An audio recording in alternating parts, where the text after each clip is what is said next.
ನಮ್ಮ ತಂದೆಯಾಗಿರುವ ದೇವರಿಂದಲೂ ಕರ್ತನಾದ ಯೇಸು ಕ್ರಿಸ್ತನಿಂದಲೂ ನಿಮಗೆ ಕೃಪೆಯೂ ಶಾಂತಿಯೂ ಆಗಲಿ. ನನ್ನ ಬರೆದ ಪ್ರವಾದನೆಯ ಗ್ರಂಥ 2ನೇ ಅಧ್ಯಾಯ 1ರಿಂದ 10ನೇ ವಚನದವರೆಗೂ.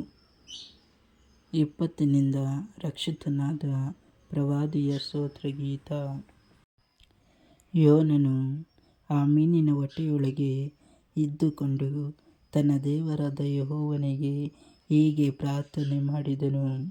ಇಕ್ಕಟ್ಟಿನಲ್ಲಿ ನಾನು ಯೆಹೋವನಿಗೆ ಮೊರೆಯಿಟ್ಟೆನು, ಆತನು ನನಗೆ ಸದುತ್ತರವನ್ನು ದಯಪಾಲಿಸಿದನು. ಪಾತಾಳದ ಗರ್ಭದೊಳಗಿನಿಂದ ಕೂಗಿಕೊಂಡೆನು, ಆಹಾ, ನನ್ನ ಧ್ವನಿಯನ್ನು ಲಾಲಿಸಿದಿ. ನನ್ನನ್ನು ಸಮುದ್ರದ ಉದರದಲ್ಲಿ ಅಗಾಧ ಸ್ಥಳದಲ್ಲಿ ಎಸೆದು ಬಿಟ್ಟೆಯಲ್ಲ. ಪ್ರವಾಹವು ನನ್ನನ್ನು ಸುತ್ತಿಕೊಂಡಿತು, ಲೆಕ್ಕವಿಲ್ಲದ ನಿನ್ನ ಅಲೆಗಳು ತೆರೆಗಳು ನನ್ನ ಮೇಲ್ಗಡೆ ಹಾದು ಹೋಗುತ್ತಿದ್ದವು. ನಿನ್ನ ಸಾನ್ನಿಧ್ಯದಿಂದ ಬಿಸಾಡಲ್ಪಟ್ಟಿದ್ದೇನೆ ಅಂದುಕೊಂಡೆನು.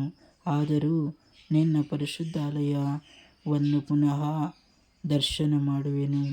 ಜಲರಾಶಿಯು ನನ್ನನ್ನು ಮುತ್ತಿ ನನ್ನ ಪ್ರಾಣಕ್ಕೆ ಬಂದಿತು, ಮಹಾಸಾಗರವು ನನ್ನನ್ನು ಆವರಿಸಿತು. ಪಾಚಿಯು ನನ್ನ ತಲೆಯ ಮೇಲೆ ಸುತ್ತಿಕೊಂಡಿತು, ಪರ್ವತಗಳ ಬುಡದ ತನಕ ಇಳಿದೆನು. ಭೂಲೋಕದ ಅಗುಳುಗಳಿಗೂ ಎಂದಿಗೂ ತೆಗೆಯದ ಹಾಗೆ ನನ್ನ ಹಿಂದೆ ಹಾಕಲ್ಪಟ್ಟವು. ನನ್ನ ದೇವರಾದ ಯೆಹೋವನೇ, ನೀನು ನನ್ನ ಪ್ರಾಣವನ್ನು ಅಧೋಲೋಕದಿಂದ ಉದ್ಧರಿಸಿದಿ. ನನ್ನ ಆತ್ಮವು ನನ್ನಲ್ಲಿ ಕುಂದಿದಾಗ ಯೆಹೋವನಾದ ನಿನ್ನನ್ನು ಸ್ಮರಿಸಿದೆನು. ನನ್ನ ಬಿನ್ನಹವು ನಿನಗೆ ಮುಟ್ಟಿತು, ನಿನ್ನ ಪರಿಶುದ್ಧಾಲಯಕ್ಕೆ ಸೇರಿತು. ಸುಳ್ಳು ವಿಗ್ರಹಗಳನ್ನು ಅವಲಂಬಿಸಿದವರು ತಮ್ಮ ಕರುಣಾನಿಧಿಯನ್ನು ತೊರೆದು ಬಿಡುವರು. ನಾನಾದರೋ ಸ್ತೋತ್ರಧ್ವನಿಯಿಂದ ನಿನಗೆ ಯಜ್ಞಗಳನ್ನು ಅರ್ಪಿಸುವೆನು, ಮಾಡಿಕೊಂಡ ಹರಕೆಯನ್ನು ಸಲ್ಲಿಸುವೆನು. ರಕ್ಷಣೆಯು ಯೆಹೋವನಿಂದಲೇ ಉಂಟಾಗುವುದು. ಯೆಹೋವನು ಮೀನಿಗೆ ಅಪ್ಪಣೆ ಮಾಡಲು ಅದು ಯೋನನನ್ನು ಒಣನೆಲದಲ್ಲಿ ಕಾರಿಬಿಟ್ಟಿತು.